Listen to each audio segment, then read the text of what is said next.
अचुंबकीय पदार्थ, जिसे चुंबक आकर्षित न कर पाए उसे अचुंबकीय पदार्थ कहते हैं। जैसे सोना, चांदी, कांच, कागज, प्लास्टिक की प्लास्टिस प्लास्टिस इत्यादि।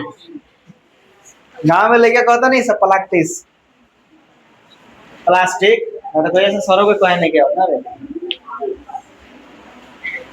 तो इस चल चुंबकीय रेखाओं के गुण, चुंबकीय रेखा जो ऊपर गुण देख लो क्या है। ये काल्पनिक होते हैं, थोड़ा देर पहले ही चर्चा हुआ था। ये उत्तर से दक्षिण दिशा की ओर होते हैं। चुंबकीय रेखाएं एक दूसरे को कभी प्रतिच्छेद नहीं करती है।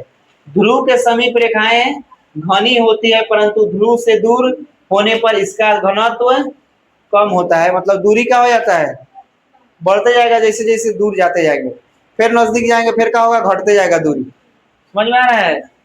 भात कम खाओ, समझ गए ना हाल। आ रही है। विद्युत चुंबक, इलेक्ट्रिक मैग्नेट, वह चुंबक जिसके अंदर चुंबकत्व गुण उतने ही समय के लिए होता है जिससे जितने समय तक उससे होकर विद्युत धारा का प्रवाह होता है। माने इसमें चुंबकीय गुण उतना ही देर रहेगा जितना देर विद्युत धारा इसमें प्रवाहित हो। जैसे करंट खत्म, चुंबकीय गुण खत्म। इसे लिखो फेंको पेन, स्याही खत्म, पेन खत्म का जी। पेन स्याही दूसर खड़ जाएगा, और दूसर पेन है क्या है, स्याही खत्म दूसर रिफिल आ जाएगा। माथा मत पीटो। परिनालिका किसे कहते हैं? क्रोड के ऊपर सटा सटाकर तार लपेटने से परिनालिका बनता है, उसे कौन सी कहते हैं हम लोग? माने क्रोड के ऊपर सटा सटाकर जो तार लिपटा जाता है उसे ही हम लोग कौन सी बोलते हैं? परिनालिका। जैसे मान लो एक क्रोड हो गया, जो ऐसी बना है, दिख रहा है ना एक खंड, और ऊपर से हम लोग तार कौन सी किए हैं, लपटे हैं।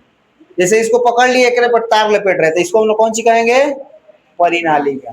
ठीक है, लेकिन परिनालिका कौन सी रहेगा? क्रोड रहेगा। ठीक है, बीच में रहेगा, ऊपर से तार हम लोग लपेटते हैं कौन सी का?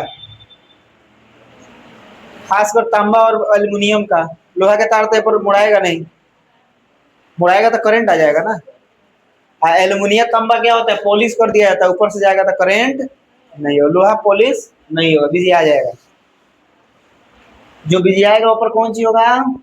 देख लो ऊपर तो मेंशन कर दिया गया है। जो जो फोटो बना है क्या बोलते हैं इसको, क्या बोलेंगे? एक तरह से क्या बोलेंगे, कौन सी क्या आकार का दिख रहा है? कौन सी क्या आकार का? आयत ही समझ लो। कौन सी का है? क्रोड। और जो तार लटकल गया वो कौन सी है? चलो, विद्युत चुंबक की प्रकृति किन किन बातों पर निर्भर करती है? बताओ। क्रोड के पदार्थ पर, क्रोड पर तार के फेरों की संख्या। क्रोड पर जो तार के फेरा रहेगा, घुमावल रहेगा, ओकरा संख्या पर। 2 पेज आज हो गया का?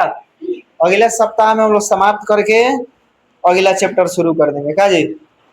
ऊर्जा के स्रोत।